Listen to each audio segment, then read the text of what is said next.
Good afternoon, ladies and gentlemen. Welcome to the ILSI Europe webinar on allergen risk assessment and reference doses. I'm Roland Faludi, Scientific Project Manager at ILSI Europe. For those who don't know ILSI Europe, I would like to briefly introduce our institute. Our vision is to foster public-private collaboration to best address complex scientific and health issues. We build on multi-stakeholder, science-based solutions for a sustainable and healthier world. We foster collaboration between relevant stakeholders. We identify existing and emerging challenges in food, nutrition, and health, and facilitate proactive practical solutions. We communicate and disseminate our scientific out widely. Our way of working is designed to deliver science of the highest quality and integrity. One of the ILSI Europe task forces is focusing on food allergy with the objective to promote international collaboration to address current challenges in food allergy. Last summer, the result of the work performed in the frame of this task force was published in the Food and Chemical Toxicology Journal. Reprints of these scientific articles can be obtained from ILSI Europe. Just indicate that you need it. I am pleased to introduce now the three speakers of today's webinar. The presentations will be delivered to you by Dr. Geert Houben from TNO, Dr. Joe Baumert from the University of Nebraska, and Dr. René Crevel from Unilever. Please note that you have the opportunity to ask questions to the speakers, as just explained by Bert Popping. These questions will be answered at the end of the webinar, but you can send your questions at any time during the presentation. Dr. Geert Houben will give you the first presentation about advances in the risk management of unintended presence of allergenic food in manufactured food products. Geert is principal scientist at TNO. Prior to joining TNO in 1996, he held various positions at the University of Utrecht. He also holds a research position at the University Medical Center in Utrecht. Geert was trained as a biologist and toxicologist. His major scientific specializations are risk assessment in food allergy, food and feed toxicology, and immunotoxicology. Welcome everybody, and thank you very much, Roland, for handing over the floor. Food allergy, as you all will know, is a potentially lethal condition with a relatively high prevalence in the Western population. And there is no prevention possible for a food allergy, and there is no cure available. And that means that allergic consumers mainly manage their condition by avoidance of allergenic foods, and that makes food allergy, besides a health issue, also a food safety issue. You may all be aware of the precautionary or may contain warnings that often can be seen on food products. These are meant to warn allergic consumers for possible unintended allergen presence in a product and to protect companies from claims.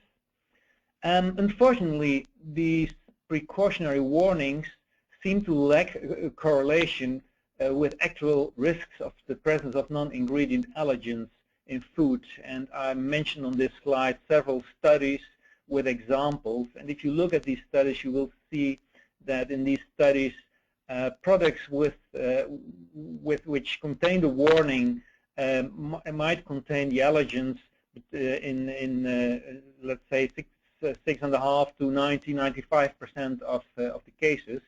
But also products without a warning often contain the allergen. And stakeholders around the world agree that there is a need for quantitative guidance for precautionary labeling.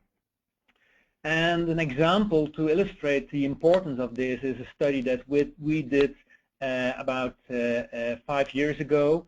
And this slide shows you the result of this study. What we did in this study is we analyzed food products with on the markets in the Netherlands. These were chocolate products, dark chocolate products, and we analyzed them for the presence of milk proteins in these products. And we found quite some levels of milk proteins in these products, as you see here on the x-axis. And by using a computerized risk assessment method that we have developed, we calculated the risk on allergic reactions in the population due to these concentrations of milk proteins.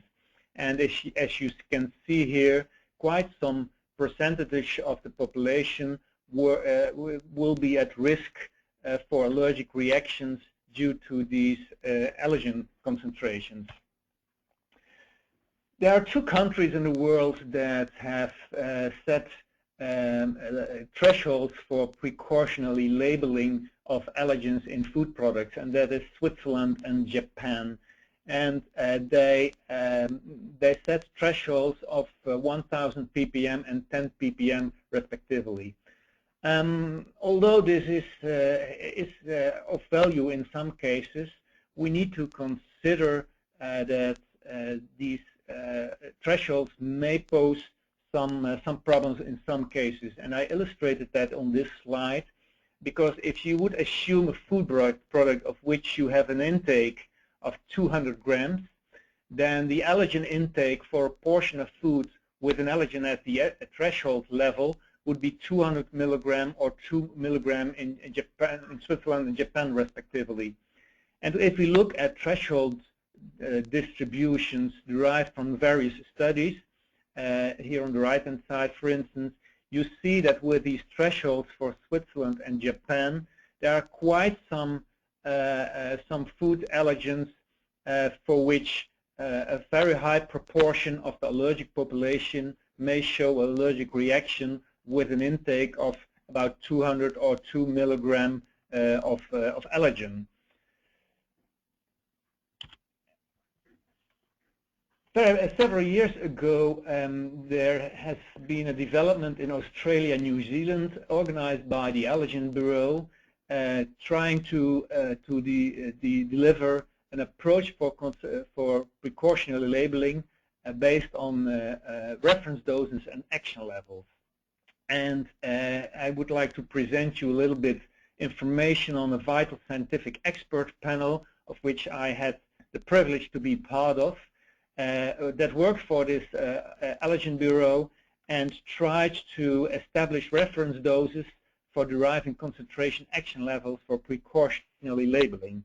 And I'll lead you through the process that this expert group followed, because establishment of action levels for precautionary labeling should be done by a stepwise process.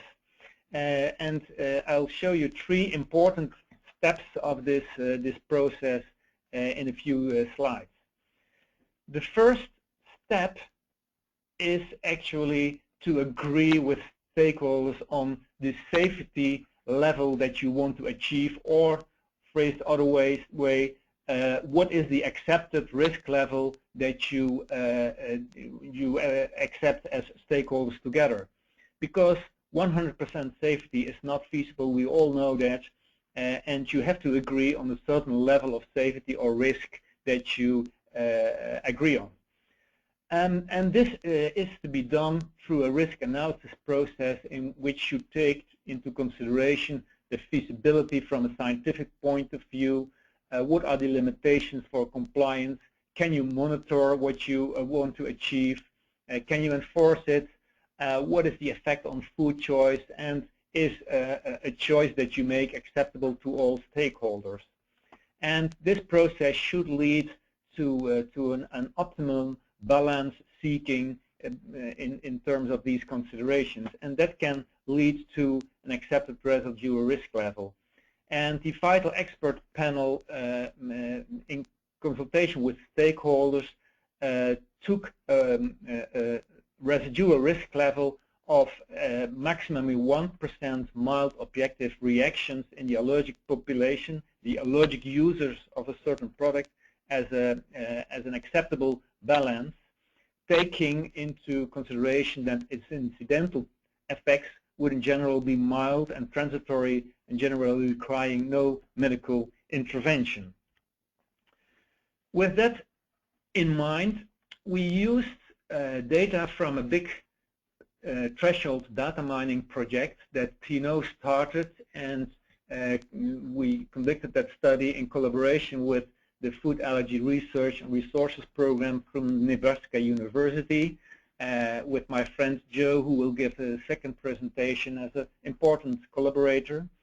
And in collaboration with FARRP, we set up a big threshold database that we continuously expand and update since 2011 and have registered in the eDepot. And in this database, we have data allowing us to modulate the threshold curves of the allergic population. And we use those curves to derive reference doses for major allergenic foods with using its accepted risk level as a starting point.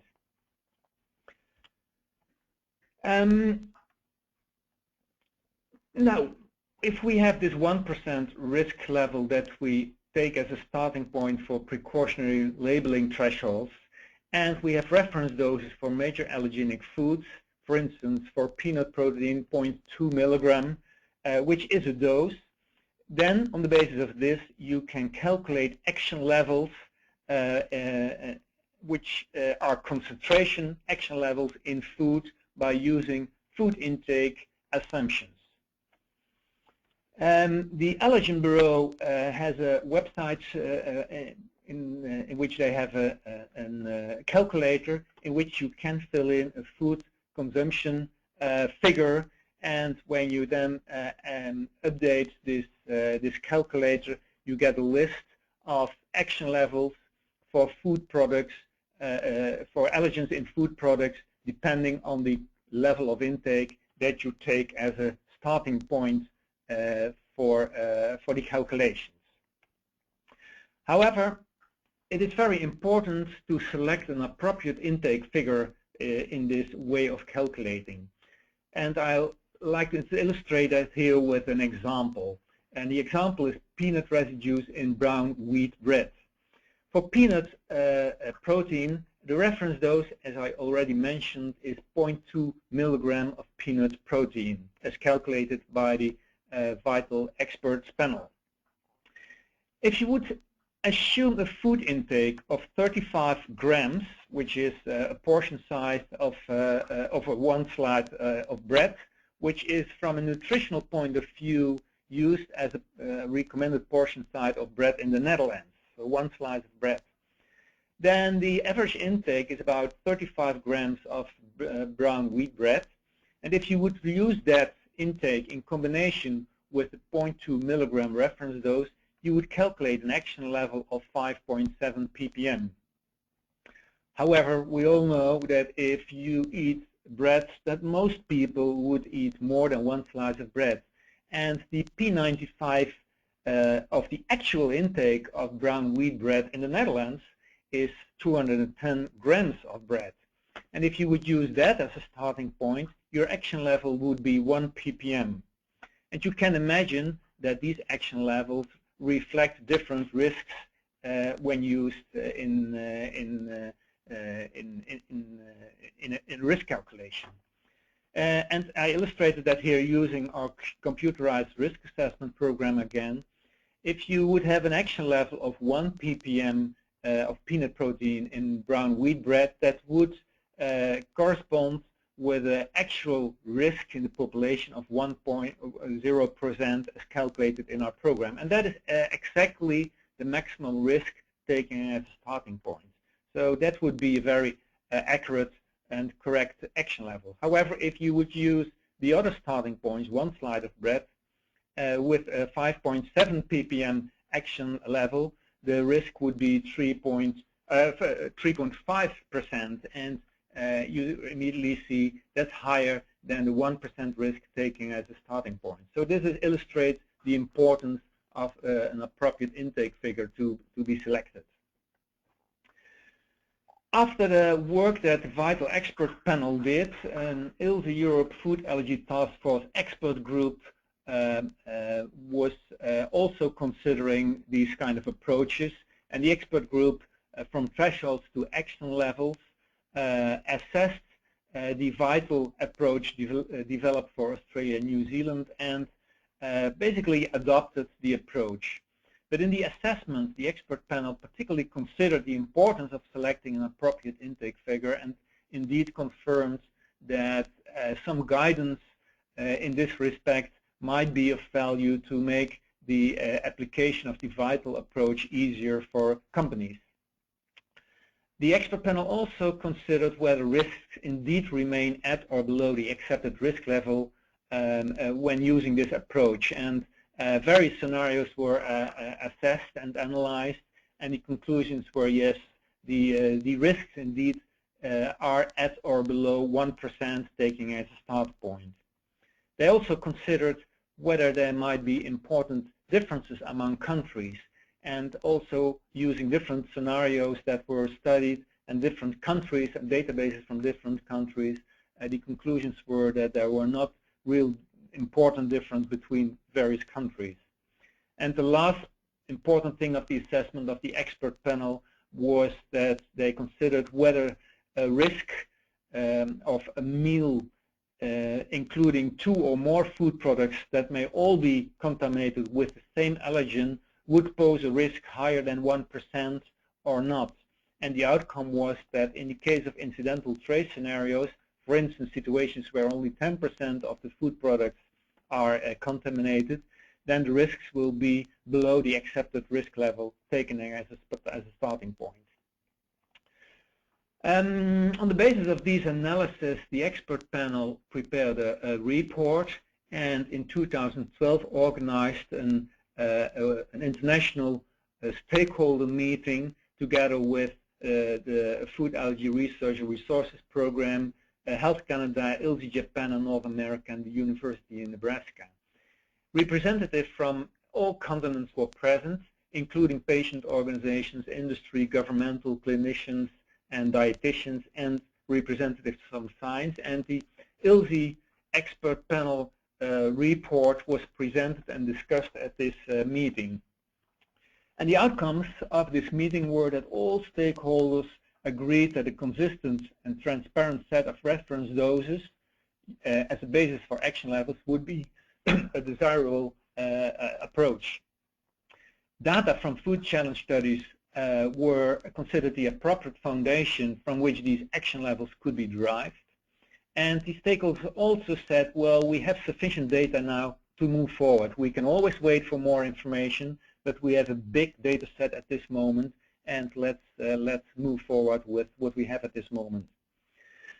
And the proposed reference doses by the Vital Expert Panel and the ILSI Allergy, Food Allergy Task Force Expert Panel were considered a reasonable first pass to minimize risk to the allergic consumers while maintaining food choices for these consumers. However, appropriate training, education, and communication would be very important. And particularly with respect to the communication, it is very important that the consultation meeting emphasized that with any system, if no precautionary warning is needed, it is very important that there is a possibility to communicate that a positive decision has been taken, that no precautionary warning is necessary. Because in the absence of precautionary warning, allergic consumers need to know whether a product has been assessed according to this system or not. And that, to me, is a very important central conclusion from this meeting, also published by Hattersley et al. In Food and Chemical Toxicology in 2014, which I would like to acknowledge because that was a very important basis and source for my presentation. Okay, thank you very much. I hope I gave you a very clear introduction on the risk management approaches in food allergy and the development of reference doses and action levels. And I would like to acknowledge in particularly ILSI Europe for their collaboration and organizing this webinar, and our friends from the Food Allergy Resource and Resources Program of the Nebraska University. Thank you very much. Our next presentation today will be delivered by Dr. Joe Baumert about development and evolution of risk assessment for food allergens. Joe is an assistant professor in the Department of Food Science and Technology and co-director of FARRP at the University of Nebraska. He received his PhD in food science and technology, specializing in food allergy research. He received his bachelor and master's degrees in animal science, specializing in meat science and microbiology. Joe, please go ahead with your presentation. Thank you, Roland, for the kind introduction, and I thank everyone for attending the webinar today, in which we will begin to talk a little bit about the evolution or development of various risk. So I will build upon what Geert had talked about in looking at various aspects of using threshold data for risk evaluation.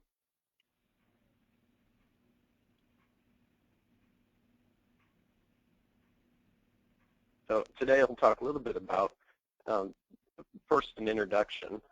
As we noted early in the days, we wanted to first understand, do food allergens actually follow classical toxicological principles so that we could apply some of those basic understandings or underpinnings of risk assessment.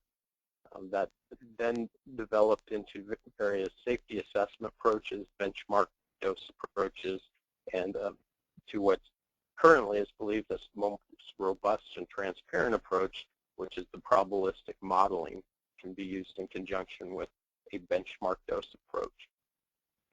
With all of these, it does take a number of input variables, one of which Geert had very thoroughly covered on the clinical thresholds aspect, but I'll continue on and look at additional inputs such as the food consumption portion, as well as the concentration and how we estimate how much of that unintended allergen presence may be available. So in the early 1990s and early 2000s, there was very little data on clinical dose response to food allergens. And since that time, we have established a fair amount, or a very nice amount of clinical data from these low-dose food challenge trials.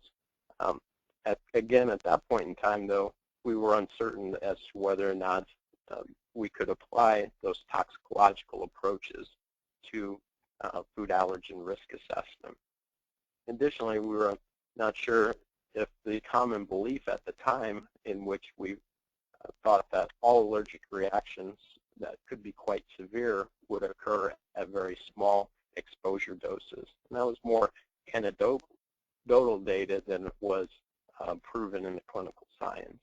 And I'll show you how we've evolved since then to where we're at currently in our thought line. One of the key aspects of the community coming together to talk about risk assessment for food allergens occurred in 2007 in a workshop sponsored by Europroval, ILSI Europe, and the UK Food Standards Authority. This working group came together and had a workshop to really discuss the various approaches that could be applied to food allergen risk assessment. During this workshop, approaches such as a safety assessment approach, which is typically would be a no-well or low-well type approach, in which you are applying very conservatively either the no observed adverse effect level or the lowest observed adverse effect level, and perhaps some uncertainty around that. This is much more of a deterministic type approach, which does not take into account the entire population. Generally, you would use perhaps a single study or a series of studies in which you select likely the most sensitive individual. Again, that doesn't take into account the distribution that we're aware of now or the allergic population in its entirety. So the benchmark dose approach, very similar to the underpinnings that Geert had talked about, in which you can establish a accepted level of risk or a benchmark dose, and also look at establishment of a margin of exposure, can be utilized, which the entire distribution or population of that sensitive population can be used. And coupled with that, the probabilistic approach, which I'll talk in more detail about, can utilize the distributions of what we know on the clinical side, as well as what we can use from evaluating the exposure doses. So for input parameters used in this type of risk assessment, of course, we are looking at those clinical threshold studies from low-dose food challenge trials. It's important to note, unlike classical toxicology approaches where you may be evaluating a chemical hazard, oftentimes there we utilize an animal model and extrapolate and use uncertainty factors perhaps to account for that benchmark dose that we're looking at. With food allergy and food allergy risk assessment, the clinical trials are actually done in the human population, specifically the sensitive population or allergic population from that particular group, for example, peanut allergic individuals. So there is not a need to do an extrapolation from an animal model to what we believe it would react in the human models. Important to note that currently there is no good animal model for assessment of human reactivity, so it does not model human allergenicity. So again, we're relying on that sensitive population.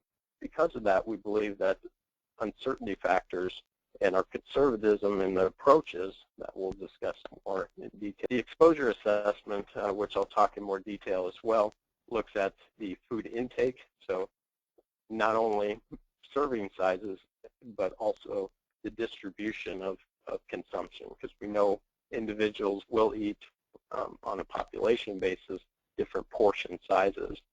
Of course, to round out the exposure assessment, we need to know and have an idea of that level of contamination or that unintended allergen presence.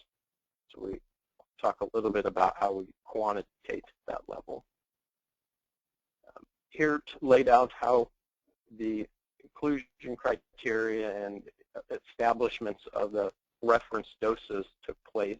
And the one thing I wanted to note in this slide is that it was a very thorough curation process with very specific inclusion criteria. We utilized published studies that were in the public domain, as well as unpublished clinical data from various studies that may have been done from a diagnostic series, threshold studies, or perhaps baseline data from some immunotherapy trials. These individuals, of course, had to have inclusion criteria based on history of reactivity to that food or other factors such as serological positive response to the allergen or a skin prick test. We did rely upon the double-blind placebo-controlled food challenge, which has been the gold standard method for challenge for food allergens. But I do acknowledge that we used, in some cases, open or single-blind data for infants or very young children under the age of 3 upon recommendations of clinical allergists in the area. With that, we were able to establish the NOEL and LOEL values for each individual that went into the dose distribution modeling. But most importantly, of all of this process, we relied upon objective endpoints for each individual.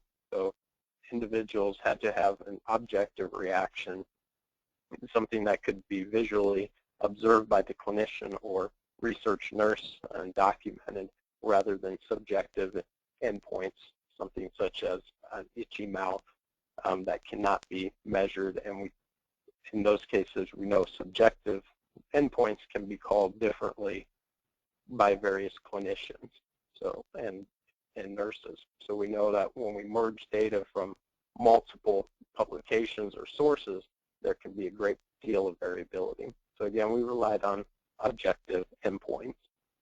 In some cases, we relied upon a subjective symptom at the highest dose in the dose regimen that was being used if there was a clear history of objective reactions in the past. So we did utilize statistical dose distribution modeling that allowed us to look at various parametric models for looking at the population distribution overall. And the 3 common ones we used were log normal, log logistic, and Weibull distributions. We looked at all 3 models at this point because currently there is no biological reasoning to prefer one model over the other. So with that, we looked at the goodness of fit across all of the models, and especially looked at how the models fit the actual data. So another important point I'll illustrate here shortly. Where the data was available, we looked at both children and adults together, but we also looked at them separately so we could see if there were any major differences. And as Geert said, in most cases there were not major differences between children versus adults for most allergens. Things like milk and egg, for example, where the populations are primarily young infants and children, we had much more data for those individuals. We didn't have enough to statistically model adult populations, for example. So in this slide, I show the 3 different distributions, and this point is to illustrate that it is important to look at not only the goodness of fit and statistical parameters that the modeling will give you and the computer statistics provide you, but we have to note that those statistic parameters will give you goodness of fit across the entire distribution. So not only at these low levels, typically where we're most interested in for establishment of a reference dose, but also at the high end of the curve as well. In this case, of course, if we're interested in establishment of a reference dose at, say, the ED1 value, as Geert had talked about, we see a departure in the green line, this Weibull distribution, which tends to be the most conservative distribution, but it does not model well to the actual data points that we have in our distributions. So in this case, the group would have chose to include or utilize the log normal or log logistic parametric distributions. For exposure assessment, again, our 2 main components are that food intake. So how much is eaten and how often is it eaten? Because we know that some individuals may not eat a particular product on a daily basis or during each individual's eating occasion. And of course, that level of contamination or of that unintended allergen presence and perhaps frequency can be utilized in these models. So is the contamination in 100% of the product, or do we know that perhaps there was a random distribution of a particular allergen?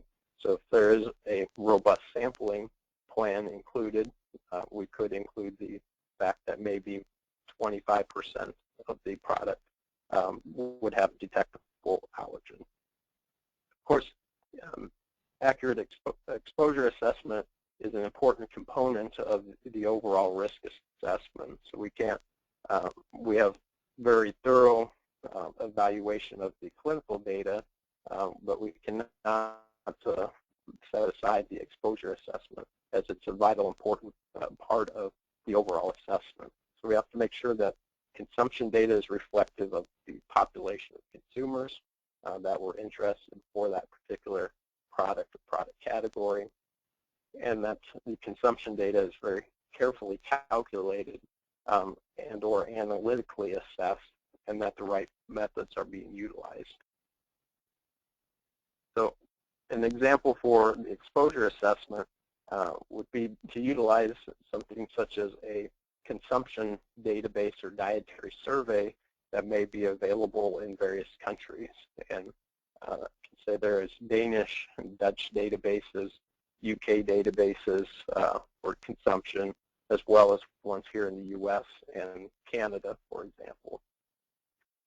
These are all based on different dietary surveys that ask several questions on not only what they eat, but we can gather demographic data as well, age, gender, so forth, that can be utilized in the risk model if interested.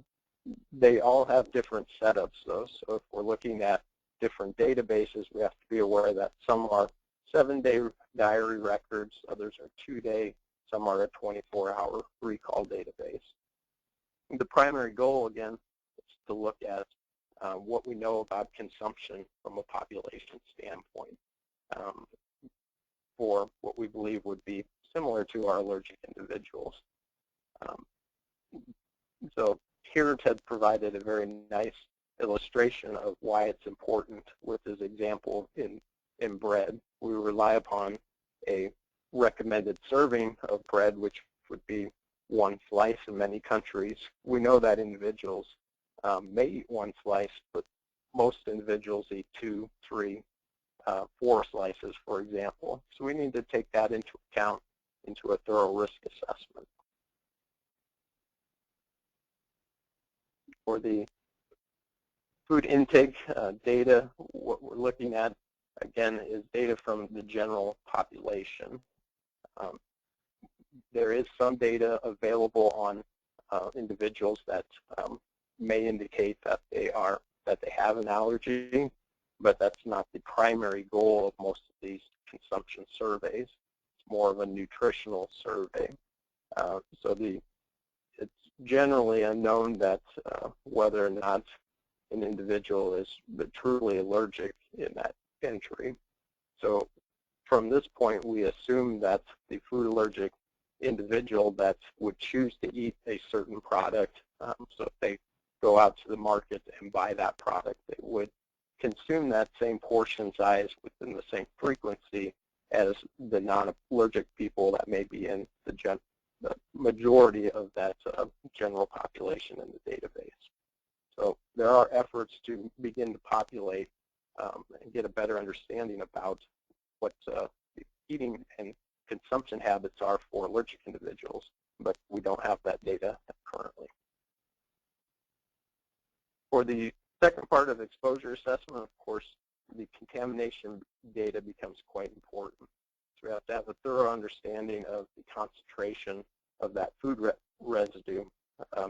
Specifically, what we're interested in is the protein from that allergenic source to couple with the values that we have from doses on our threshold standpoint. So those are milligram doses of protein from that allergenic source. So we can determine this, the concentration either by calculation, if we know that there was a formulation change or a product changeover, and we can calculate how much may be in the next product after changeover, or we can do quantitative analysis utilizing various analytical methods that I'll discuss in more detail. If using an analytical method, it's important to understand the differences in those type of analytical methods, what they're actually detecting and what they're actually reporting. It becomes very important to make sure that we're coupling a part per million level from protein from the allergenic source in conjunction with grams of product eaten to figure out the exposure dose in a milligram value of protein from that allergenic source. If we don't make the proper conversions, there can be several fold difference in the analytical result that you have and calculation of your exposure dose. So it's important to understand, is the analytical method looking at total protein? Is it looking at detection of a specific protein fraction from that allergenic component, such as casein, for example, but reporting units in perhaps parts per million of non-fat dry melt? So the analytical component can be very challenging to interpret, and I pose caution in ensuring that you're actually looking and doing diligence to understand what it's detecting. So finally, when we get to taking that threshold data and doing our distribution modeling, there can be two different approaches taken, as mentioned earlier, on evaluation of risk. It can be the method one, in which we evaluate and have a reference value for a benchmark dose, say the EDO1 values that are accepted level of risk, perhaps, and then look at more of a deterministic standpoint.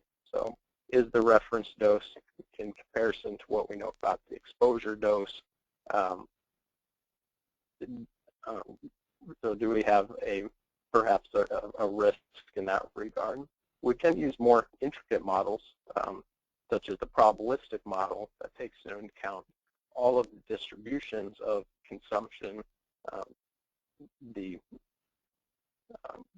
concentrations or part per million levels of the unintended allergen, as well as the threshold data, which gives us a much more thorough and robust analysis. So, Joe, we are approaching the end of your allocated time. Yep, and this is my last slide. So I provide a picture or illustration of probabilistic risk assessment that was developed by T&O. And this illustration gives us a nice pictorial view of what's going on in a probabilistic model, which essentially you're using Monte Carlo analysis to look at a random sampling of a threshold value in conjunction with what we know about the allergen intake or exposure dose, which again uses the distributions of the dietary surveys or consumption, as well as what we know about the analytical assessment of that unintended allergen presence.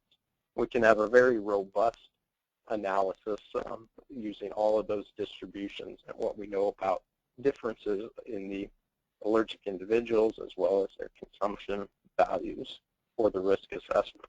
And this was utilized as an underpinning in a lot of the work that was utilized by the VITAL group to establish those reference dose values and validate the consumption.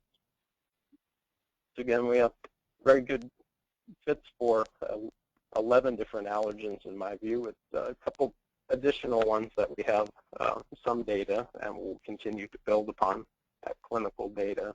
But again, we're using the human population, so we are very conservative, feel that there's no need for additional uncertainty factors in this regard.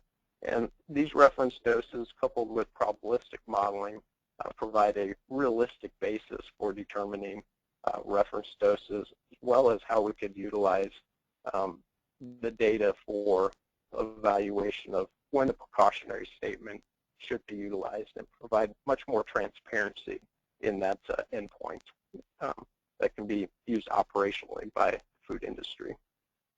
So as with Geert, I'd like to acknowledge a number of our collaborators, specifically T&O, Unilever, VITAL, Scientific Expert Panel and VITAL Group, and ILSI Europe, of course.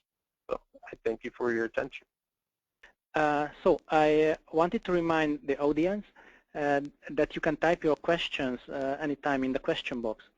And now we will go to our third presentation about translating reference doses into allergen management practice. And this will be presented by René Crevel. René is a science leader at the Unilever Safety Environmental Assurance Center. Here he is responsible for advice and guidance on food allergy and allergen risk assessment and management, and for leading Unilever's food allergy research program. He qualified initially in mammalian physiology and has postgraduate qualifications in immunology and toxicology. René is also the chair of the Food Allergy Task Force at ILSI Europe. René, it is your turn now. I give you the control. Thank you very much. Hello. Yep. Right. Thank you very much, Roland. Let me just get my presentation. Yes, thank you very much, Roland, for this introduction, and thank you very much to the audience also for taking part and listening to our webinar. Now, you've heard now. You should now have a very good understanding of how far we've come in terms of risk assessment for allergens from the presentations by Geert and Joe. What I'm going to talk about is the subject of the third paper which have been shown, which is translating reference doses into allergen management practice. Oops, the challenges, and in particular focusing on the challenges for stakeholders. Whoops. Yeah. The way I've structured my presentation is, first of all, to reiterate the goals of the framework, then to take you through the understanding the model outputs, highlighting what they can tell you and what they can't tell you as well, because that's important. Then setting risk management in the public health context, in particular in terms of setting the risk management objectives, individual versus population risk, the nature of the adverse effects, and feasibility and practicality. Then we, at the workshop and in the paper, we make a lot of stress on risk communication, the importance of risk communication, and I'll talk about that too. And I'll finish with stakeholder perspectives and a little bit of a look ahead in future perspectives. So what are the goals of the framework which you've heard about? Basically, they are to provide a consistent, agreed and harmonized and transparent approach to precautionary allergen labeling, which to date has been lacking. In doing that, and the reason for this is to improve the value of precautionary allergen labeling to allergic consumers. At the same time, hopefully reducing, but at least not increasing its use. That's another challenge. And also, while doing all that, and that is related to the second point, maintaining accessibility to an appropriate range of foods for people with food allergies, both sufficient in number and at an appropriate price, something that perhaps is not always stressed. Now, thinking about the model outputs, they are really critical to understand in the risk management context. You'll be familiar with this description of risk as being a function of hazard and exposure, with a consideration of the nature of the effects, in other words, severity really in this particular context. And now what you will also know, I'm sure, is actually that the public health concern relates as much to the nature of the effects as just, or perhaps more sometimes than just the numbers affected, particularly with the wide range of effects which range from barely perceptible to full-blown anaphylaxis in the case of food allergy. The model, the output that you get from the models that have been described is actually a number of reactions predicted, assuming exposure to a defined amount of allergen. First thing to note actually is it's not thresholded. So if there's any concentration of allergen, you will actually get some reactions predicted. Whether those reactions actually turn out in practice or not is another question. There often many of them, depending on obviously the dose, are well below the doses which have been shown to provoke reactions, the lowest doses which have been shown to provoke reactions in individuals. More importantly, it does not discriminate between reactions of different severity. So in the model, actually, anaphylaxis has the same weight as basically a rash or some mild rash. So basically, the model outputs reflect sensitivity, low minimum eliciting dosage, rather than reactivity, which I mean to mean nature or severity of the reaction. So we've got a data gap here, which we need to bear in mind, which isn't actually to detract from the importance of the modelling, which actually has brought us a long way, but actually is just to highlight where we need to be working in the future as well. Now, in terms of the risk management in the public health context, we need to be very clear about the objectives. What is desirable, what is possible, and what are the quantitative and qualitative aspects of the risk. This will define the risk assessment approach and questions. And the reason I've put this graph, which perhaps several of you have seen before, actually is to illustrate that. Clearly, if you had a very low reference dose, if you could set a very low reference dose, in theory, you would be protecting people extremely well, allergic people extremely well. However, in practice, that doesn't work because you end up with an awful lot of products labeled with precautionary allergen labeling, as a result of which it gets disregarded. People don't bother with the label, don't believe the label, and as a result, you end up with a risk profile shown by the red line on the graph. So that's just one particular illustration. Now, again, taking forward this the risk management and the importance of objectives, we need to think about individual versus population risk. Basically, the modeling actually predicts, of course, population risk. It can't really indicate to an individual an allergic individual whether they are or not going to react. And in fact, many of them, of course, will believe themselves to be in the potentially reactive. So it's important to get across the significance at the individual level. And clearly also the tolerability of the residual risk, both societally and individually. And we know that certainly societally and probably also individually, there is great concern about risks which are fairly rare, but which are accompanied by serious consequences. Anaphylaxis would be a good example. It's relatively rare, particularly in life-threatening form, but of course that is one of the big concerns, and we need to address that in our risk management objectives. And again, we need to be transparent about the communication of that risk in the context of individual risk assessments. Nature of the adverse effects, of course, is critical, and dose is critical, although how much weight is given is currently a matter of debate, but it's critical. The greater the dose, we know the greater the proportion of people who are going to react. But we also know that, or at least I think that actually the more likely a severe reaction is, the higher the dose. What we're not saying actually, of course, is that everybody will go to the right-hand side. Everybody in the allergic population, if given a sufficient amount of allergen, will go to the right-hand side.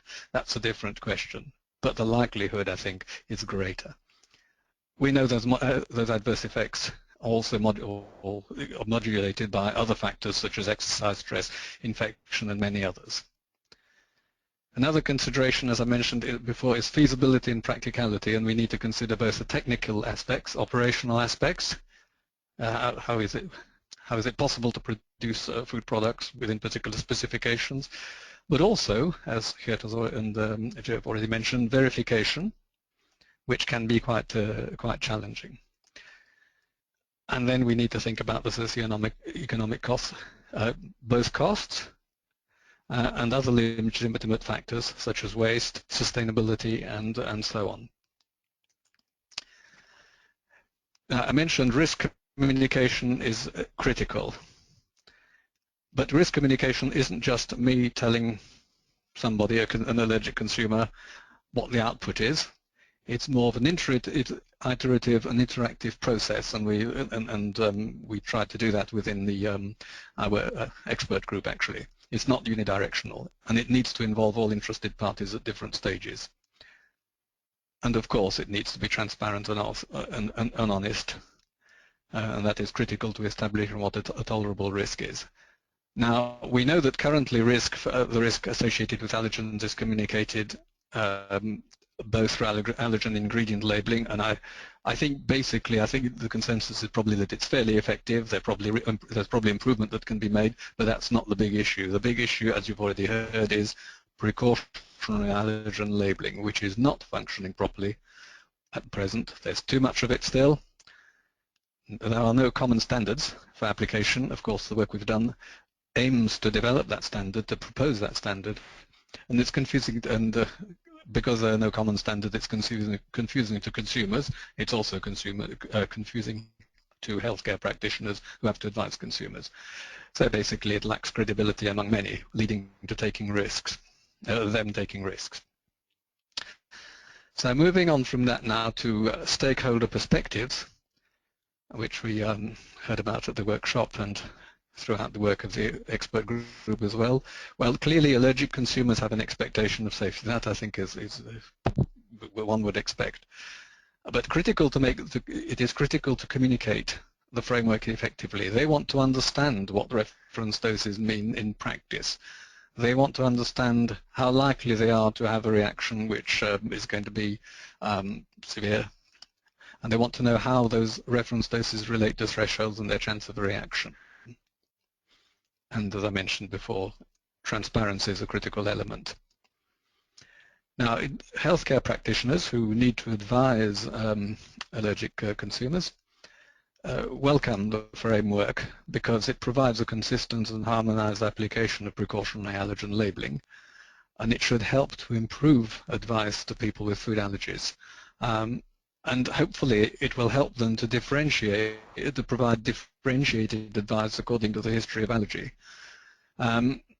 And their understanding of the risk assessment, of course, is a critical element, and hopefully it will actually remove the current situation where you can have diametrically opposite advice given about whether to observe or not precautionary allergen labeling to allergic consumers. Moving on now to other stakeholders. Industry, well, unintended allergen presence is going to remain an issue to be managed for the foreseeable future, in part because, of course, factories can't be redesigned overnight.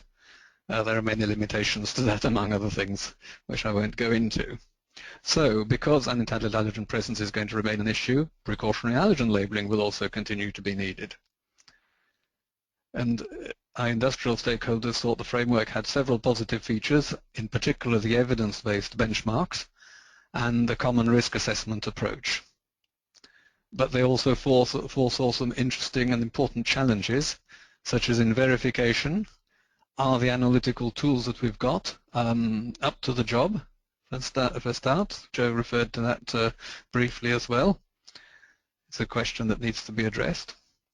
And then, of course, meeting the benchmarks, which are stringent, I think, while reducing the extent of precautionary allergen labeling is certainly going to be challenging.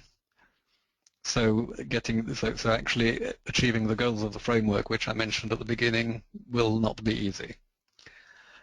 Regulatory authorities thought the framework would actually provide a secure basis for enforcement activities and consistency for business operations. In other words, a level playing field, which is a much better environment to operate in than the one we've got currently, where nobody really knows what they should be working to.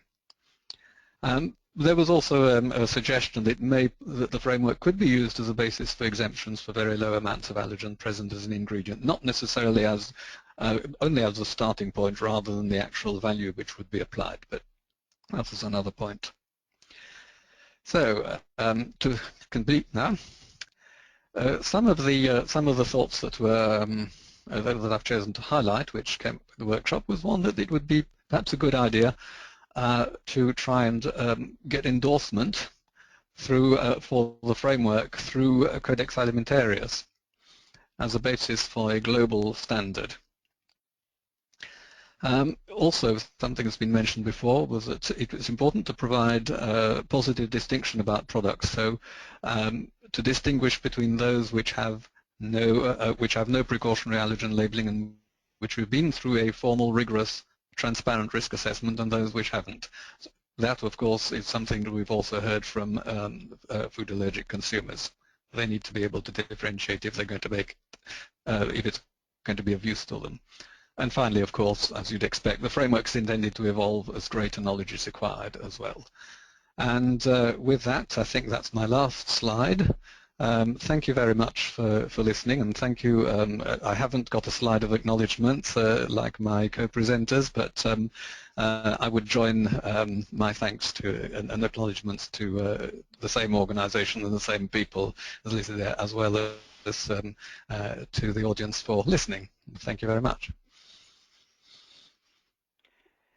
Thank you, René. Now we come to the questions and answers. We received quite a number of questions, but if we won't have the time to answer all the questions, it seems to be the case because we are a little bit behind schedule, we will send to all participants the missing answers via email. Now, first questions we received was to Geert, and it says, it asks about the differences between the countries and mentioning mustard as an example, saying that in Germany it has a low relevance and in France a high relevance. The question is, are there new data available on that? Okay, thank you. Yes, of course, the person asking the question is right that there are differences in the relevance of different allergens for different countries, and mustard is of course a very clear example where in the southern European countries there seems to be a relatively high prevalence of mustard allergy, while it's less common in the northern countries. However, that was not what I was referring to. What I meant to say is that if that there are no real differences between countries in the risk of certain food products with allergens for the food allergic population. So if a group of people is allergic, then the risk of certain levels of products in food products, certain allergens in food products will not differ within that population. So my remark was, and the analysis that ILSI Europe expert panel has done, were only focused on whether there are differences in risks within the allergic populations. Okay, thank you, Geert. The second question is to Joe, and it's about the vital calculator, and the question is whether there has been an update of the reference doses that are used there. The most recent update would have been the Vital 2.0 version that came out about a year and a half, 2 years ago now. There is efforts to continue to update that as new data comes across. So I can tell you that the Vital expert panel will be looking at data and continue to look at data as it comes out. So that will be up to the Allergen Bureau about when they update if there are significant changes in what we know about the new clinical data or risk analysis. Thank you. The next question is again to you, and it's about the exposure. And it says that the exposure is calculated by how many and how often the specific contaminated food is consumed. But is it the same that the provocation tests have a similar testing profile, or only a single test? And the related question is, increasing the consumed food amount, we reduce the real milligram per kilogram action level. Is that right? Correct. So when you're calculating if you get actionable a part per million value, as here nicely demonstrated, it is a function of both the consumption value and a gram quantity multiplied by your per million or microgram per gram of protein per gram of food. So as you increase your consumption, of course, our reference value is a defined milligram dose from that allergen So a milligram of peanut protein, for example. So as you increase your consumption, in order to maintain that level of reference dose, that milligram dose, your action level on a ppm basis would decrease. So we have to account for that, and that's why, as Geert showed, it's very important to consider the differences in consumption, not only using, for example, a suggested serving, because we may be underestimating the exposure of consumption of individuals. Thank you. I have also a question to René. You mentioned that accounting for severity in the risk assessment, there's a gap. Are you already looking into how this could be done? Yes, indeed. Thank you. That's a very good question, actually. We've got several activities ongoing at the moment. I mean, obviously, following on from the expert group on thresholds to action levels, we identified the need for an expert group to look at this question of severity at ILSI Europe, and there is one now ongoing. It's held 2 meetings and it's making very good progress. There are also some other activities which will feed into that, in particular the so-called single-dose challenges which are being done. I know there's one with peanut, and there are a few planned also in the IFAM project, which EU project, which many in the audience may well have heard of as well. That will consist basically of of giving people who come into a clinic, unselected people, who coming with a particular food allergy into a clinic, giving them the ED05 as an open challenge, and then observing whether they react or do not react. So in addition to, I mean, while that particular type of challenge was aimed primarily at validating the ED05, it will also provide information about severity by careful recording of what reactions take place. So yes, there are a number of activities in this area, and it's looking promising. Thank you, René. Okay. With this last answer, the webinar comes to its end. All the unanswered questions will be sent to you via email, as I already mentioned. I would like to thank to all our speakers for the excellent presentations today, and to the audience for your attention and active participation. The recording of this webinar will be published at the ILSI Europe website in the coming days, and we will notify you about this via email again. I look forward to meeting you on another occasion organized by ILSI Europe, and I wish you still a nice day. Also from me, Bert Popping, I would like to congratulate all the speakers of today. I think you've done a fantastic job. Also, thank you to the audience for asking all the questions. We like a webinar to be very interactive, and you've done a great job. As Roland said, the rest of the question will be answered